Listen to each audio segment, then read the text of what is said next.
Welcome back to At Home with Peggy. What a gorgeous day. Could the sky be any bluer? We are here, and this show is going to be at this farm, which is Randy Peck's farm. I'm standing in the most beautiful flower garden, enormous garden, farm. Just magnificent. And we're going to spend some time here, and then Randy's going to give me some peppers, and we're going to go to the house and we're going to roast them.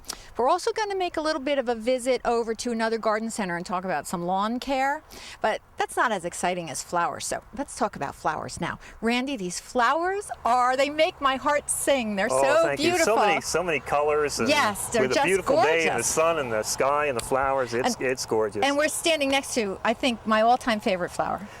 Well, summer and zinnias kind of go together. So. And they're very reliable. You can count on them. They're like your best friend. You know, Yeah. Even in bad weather, they usually do okay, and you can always count on them. And they make pretty good, long-lasting cut flowers too. They do. They do. But you've got stuff here that isn't ordinarily necessarily in a cut flower garden. And you have lots of colors. You've got the orange, and you've got red and yellow. So what are some of these other things? Well, besides the zinnias, of course, these are probably our #1 summer cut flower, but over here we have some tall ageratum. Now, see, I don't usually think of them as cut flowers. Well, this is a variety called Blue Horizon, and it's a little short right now, but it gets up to about 36 inches, and it gives you a nice powder blue cut flower. Well, there's not a lot of blue, so that's nice, yes. Yeah, and then we have some celosias, which again are one of my favorite summer flowers. You can see the plumed type in here, or feather type, and then some of the crested types. Yeah, the ones that look like monkey brains? Yeah, like brains, yeah. Yes, but I mean, that's not a very good description of how truly beautiful they are, but if you look at them, they do kind of look a little bit like monkey brains. And they're extremely long-lasting, you know? You can dry them. And they will last as dried flowers. Yes. Well, what is this kind of reddish foliage here? This is another type of celosia. They call it the flamingo feather. See the regular pink flamingo feather taller in the tall background ones, there? right, yes. This is a red leaf variety, a little darker burgundy color. And I don't see many flowers on there, though. Well, it's very late. So we're probably looking like maybe the middle of September. So some of these will last into the early fall? Oh, sure. We'll cut from this plot all the way through September. Okay. It kind of looks like my microphone back there. Oh yeah, those are one of my favorite accent plants. It's purple millet, and it's a variety called Purple Majesty. And the foliage is kind of a burgundy, and it really does look like my microphone. But when it forms the seed heads, it makes a super accent plant for bouquets. So some height. So we're going to have to use some of those later, Peg. Okay, when you put together a bouquet, we're going to have to grab a few of those because it really stands out in the bouquet. And how long are these flowers going to last into the fall? Well, we'll cut right through September, and depending on what the weather's like in October, we could go right up until frost. If we don't get too much rain, and we don't get too much botrytis and powdery mildew on the foliage when the nights get cool. Now, they haven't been cool yet, though. No, zinnias are like a magnet for powdery mildew, but because the summer has been so dry, they're clean as a whistle. They're relatively clean. Yeah, they're clean. They look good. So can we cut some flowers now? Sure. I think we can start clipping. Okay. Why don't you do the first one and show our viewers exactly the right way to cut flowers? Well. With zinnias, people sometimes like a shorter stem or a longer stem. So decide what length you want. And if you can see in the plant here, they kind of have natural breaks that occur. And I like to cut right in there. Okay. For this lathe.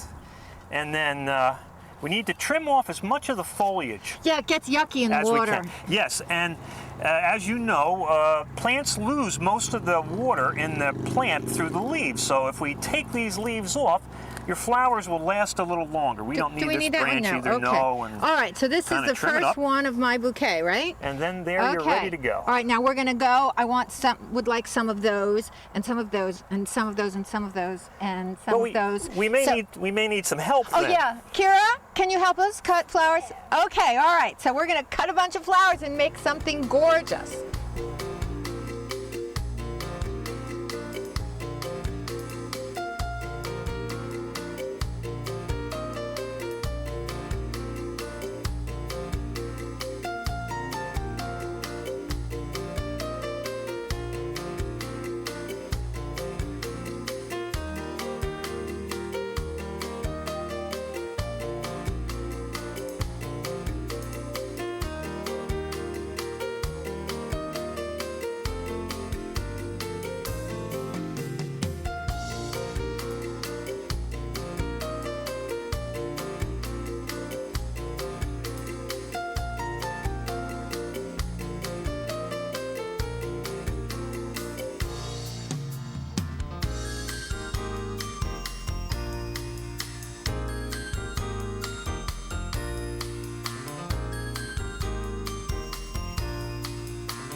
Wow, that was great fun. I'm going to let you put them all together, Randy. Cool. But look, what you've got Gumfrinas over here. We didn't talk about them. And you've got some pretty Cosmos. We didn't talk about them. And Kira, this is what you picked, so we'll add these to the collection. Sure. But what was your we'll favorite, Kira? This one. There you go.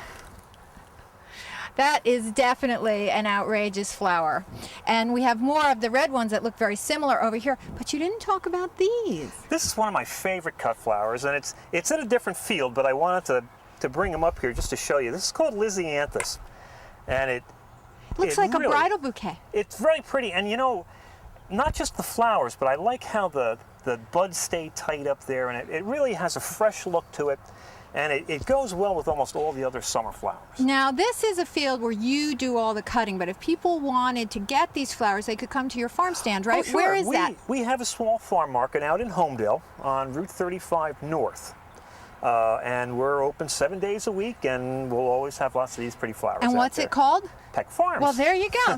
Thanks so much, Randy. Let's get those babies in water. Okay, let's put these down here, and what do you think, Peg? What do you want to go with? Oh, just yeah. Grab a few of these Lysianthus. These are really pretty. I like these, and these come in so many neat colors, from whites to rose to pinks to blues. Oh, those are spectacular. And we'll add some of those zinnias that we first talked about. And look, eucalyptus. Oh, that's one of my favorite fillers. And you know, as well as being pretty, it has such a great scent. It does.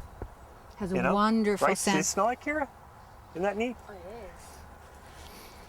And what? Oh, we don't want to forget some celosia, and some of this salvia, Victoria blue, a little bit of that tall Ageratum. All right, let's stick that in there and see how it does. Oh, we can't forget. We got to have some of these accents in there. We got to have a little bit. Well, let's put this in and then add to it as we go. Put that in there. Oh, Randy, I think that's perfect just the way that is. All right, we're going to finish this up and add a few more flowers. And What do you think, Kira? I like it. Thank you so much for letting us play in your farm field. My pleasure. Come out and visit us again. Okay, thanks, Randy.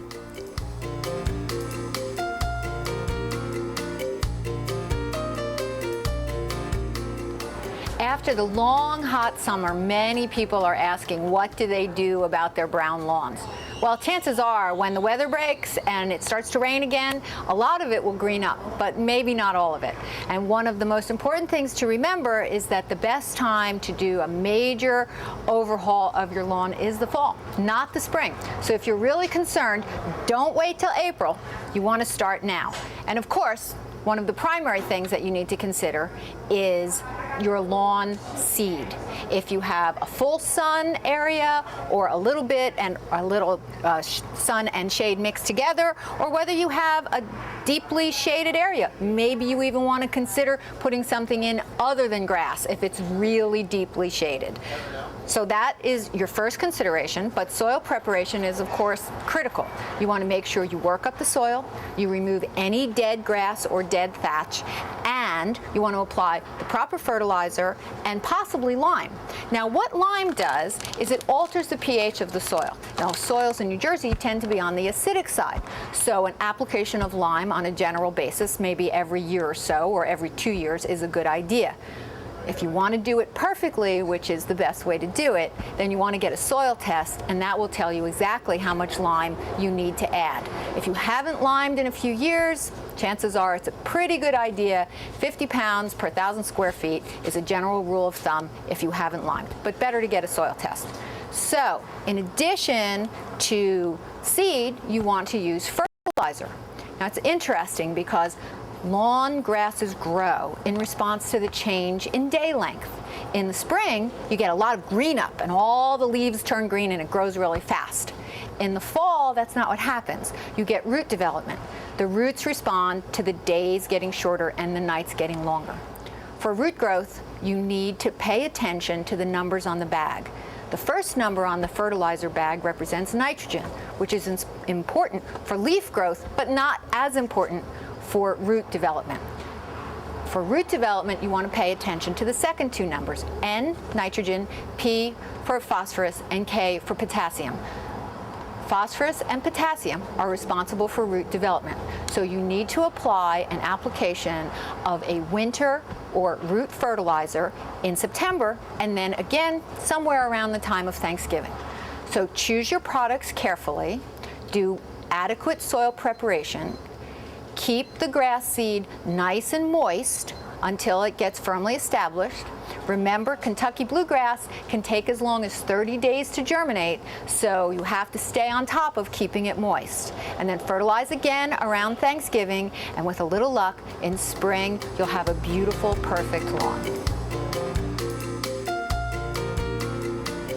Well, once again, we're not at home with Peggy, but the story takes place at my house. A couple of months ago, when I was at my beach house with 3 of my dogs and the kids were at school, my house was robbed.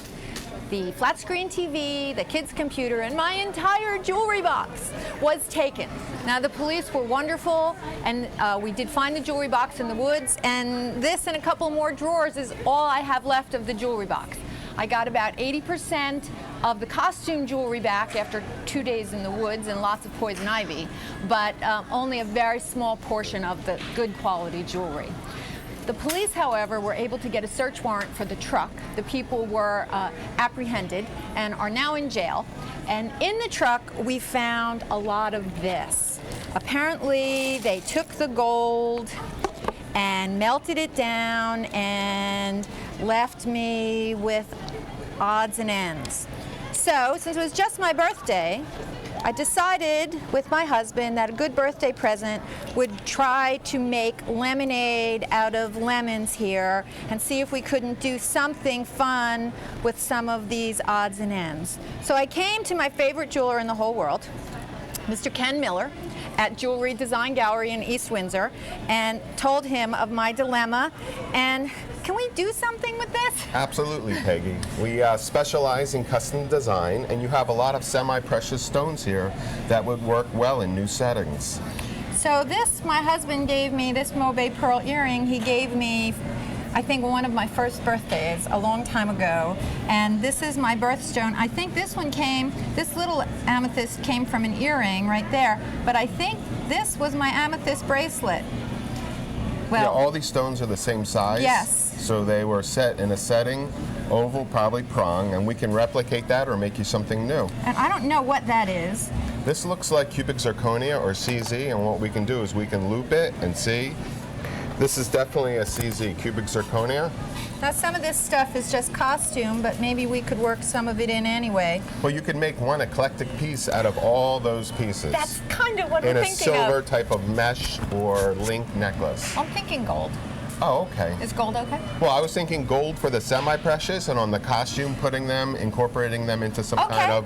I know that you have a special flair to your style, and I had some ideas of maybe what we could do with those kinds of pieces. Well, this one, I was thinking people are wearing a lot of long pendants now with multiple stones. So I thought maybe something like this on the bottom, and then maybe this above it, and then maybe one of these above that. Something Absolutely. like that. Would that work? That's a very good combination. Just to put it out there to you, though, this earring could actually be matched. Yeah, I But don't if that's, no. it's opportunities. I'm giving you I opportunities. understand. No, I think I want to start fresh with new earrings and have them be my birthday and Christmas presents in the future, and do something fun with all this. That sounds great. So what do you think of that idea? I think that's pretty. I like the contrast between the peridot and the amethyst. Well, also, that's my birthstone, and that's my husband's. And we can incorporate the CZ also because it breaks apart the color. Yeah, there we go. Look at that. Now we're getting there.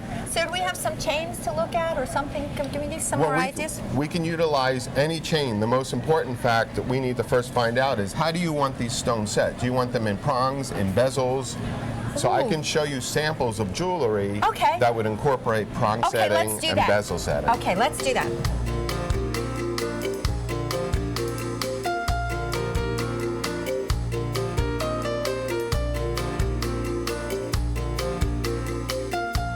Okay, we've been playing with all this stuff, and Kenny really helped me come up with a great idea. What is this piece exactly, Kenny? This is 14 karat white gold and pink topaz necklace, and it's made in a Y shape or a Y design. And what we're going to do is we're going to take the 2 cubic zirconia that you had from your earrings, and we'll bezel set them directly into the chain. Like these, but they'll be bigger. Absolutely. Okay. Now we're going to take all of your semi-precious stones here, and we're going to make a drop. Now this one actually, that one's actually a little diamond. That's a diamond in one of your earrings. Yes, and of course I only have one. And I think that is going to look fabulous as weighted on the bottom. That's going to be the showpiece on the bottom.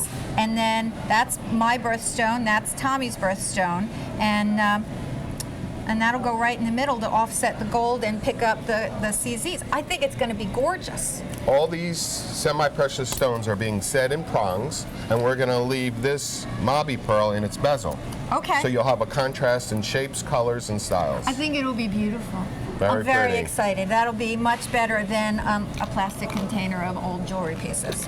Okay. You'll be able to incorporate everything that you have here using what you have to make and custom design your own piece. Okay, so that takes care of the good stuff. Let's take a look at all this weird odds and ends. This was actually a present from my niece a long time ago, and I know that they're nothing more than little crummy rhinestones. But if we were to put them all together on a silver chain like this one, like charms. Like a charm necklace is what we're talking about doing. Yes. They're very popular right now, aren't they? Very popular. Well, it's something that comes and goes, and it's been around for a long time. Well, we have all kinds of things that could be made into individual charms. These were my favorite earrings. I love these kinds of earrings because they're set with no metal showing, and you can wear them with anything. I had them in every color, and now I only have one. All these earrings would be great next to each other, and we can actually utilize the post to make loops.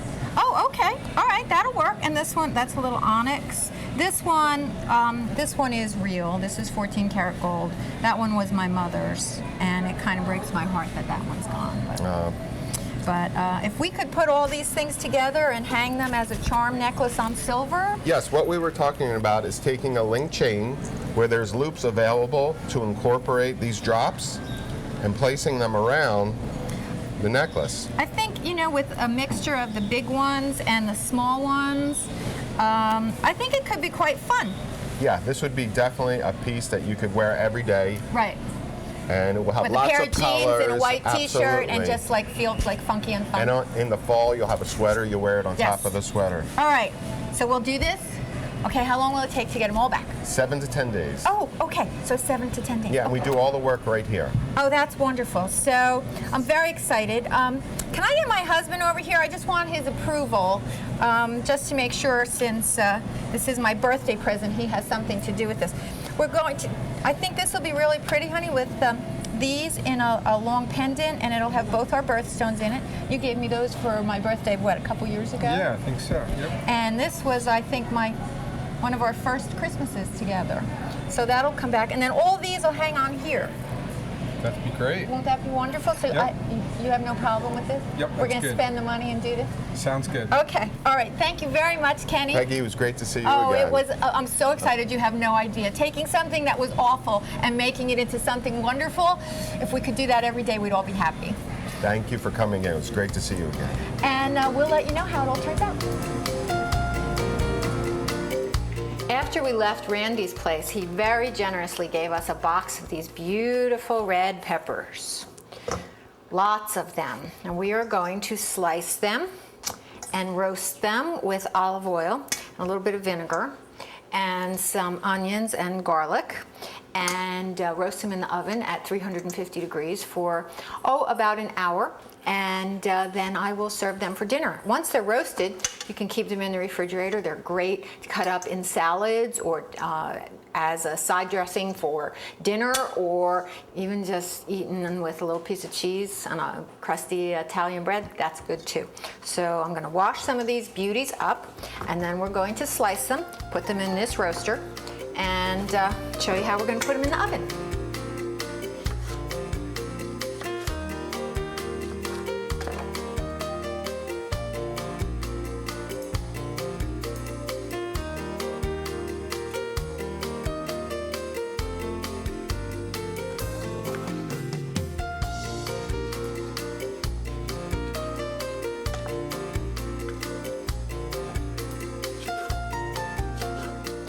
All right, all those peppers are nicely sliced. I'm pressing a little bit of garlic. You can see that I have prepared some onions. I have olive oil and just a touch of balsamic vinegar. Let's get this last one in there.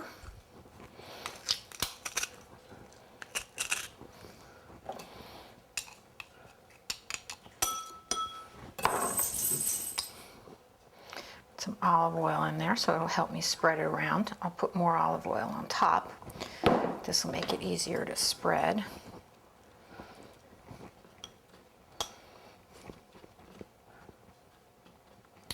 But the oven is on. It's going to be at 350 degrees. That one wants to jump out, doesn't it? Want the garlic to cook in.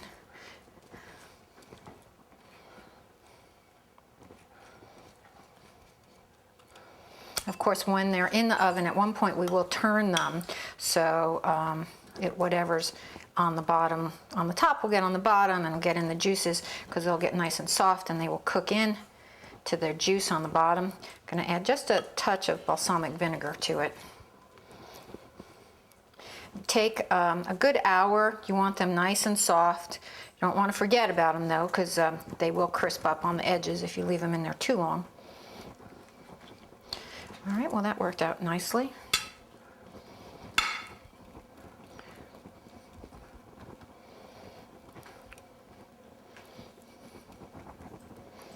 I'll take these onions, sprinkle them on top.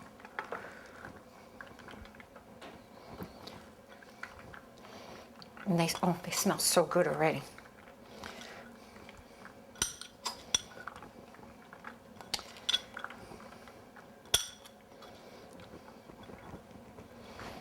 Just a little bit more olive oil on everything.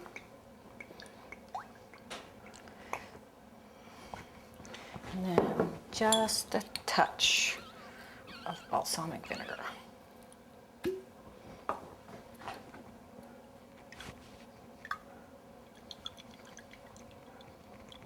Just a dot, don't want too much, but just a little kick. All right. In the oven they go, roast away. We'll be back to visit them in a little bit.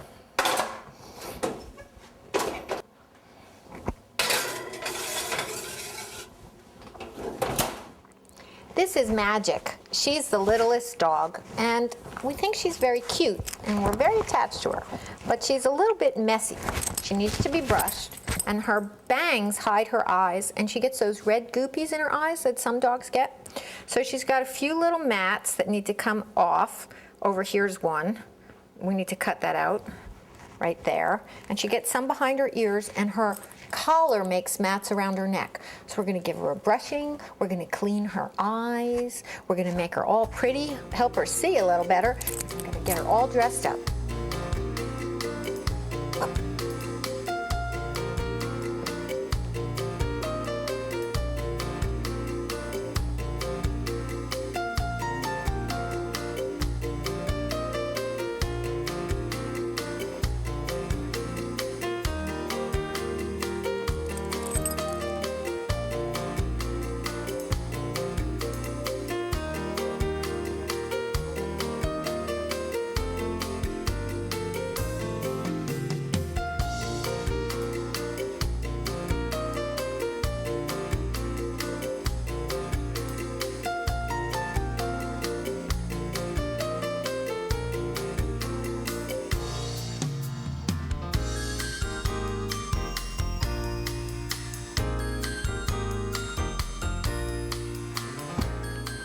Okay, she's almost all done. You can see that bright face. Now we're going to put her little party dress on.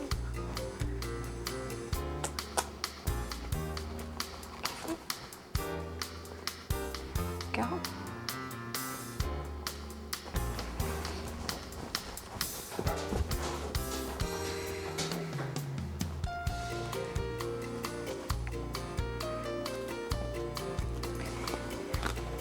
And off she goes.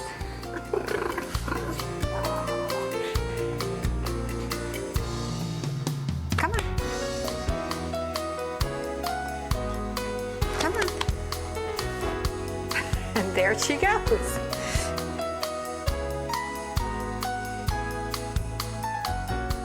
Well, while these were cooking, we did magic. She looks lovely. And these should just about be done. And they smell fabulous. Look at these. Tender, juicy, and oh, just like Grandma's house. I hope you have enjoyed your visit at Home with Peggy, and we'll be sure to see you next time.